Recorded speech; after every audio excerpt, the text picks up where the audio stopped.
অনেকদিন ধরে মিডিয়া পাড়ায় অনুপস্থিত থাকা অপু বিশ্বাস দেশে ফিরছেন। বিশ্বস্ত সূত্রে জানা যায় যে আগামী মাসে তিনি দেশে ফিরবেন। দেশে ফিরেই তিনি তার বাকি ছবিগুলোর কাজ শেষ করবেন। একাধিক সূত্রে জানা গেছে, এ ব্যাপারে অপু বিশ্বাস বলেছেন, আমার জন্য অনেকের ক্ষতি হয়েছে, এজন্য আমি দুঃখিত। আগামী মাসে দেশে ফিরেই আমার বাকি ছবিগুলোর কাজ শেষ করব। এর বেশি কিছু বলতে চাই না, দেশে ফিরেই সব বলবো। মিডিয়া পাড়ায় অপু বিশ্বাসের সাথে শাকিব খানকে জড়িয়ে নানা সময় নানা গুঞ্জন উঠে। বেশ কিছু অভিনেতা ঘুরিয়ে ফিরিয়ে শাকিব খানকে দায়ী করে অপু বিশ্বাসের নিখোঁজ হওয়ার জন্য। অপু বিশ্বাসকে নাকি দেশে না আসার জন্য হুমকিও দেওয়া হয়েছে, কিন্তু আসল ব্যাপারে কিছু খোলাসা করেনি অপু বিশ্বাস।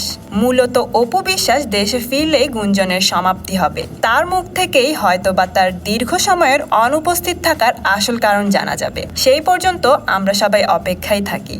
এই ব্যাপারে আপনার কোনো মতামত থাকলে কমেন্ট করে জানিয়ে দিন। আপনার ফেভারিট সেলিব্রিটির নতুন নতুন নিউজ আপডেট জানতে এখনই সাবস্ক্রাইব করুন স্টার গল্প চ্যানেলে।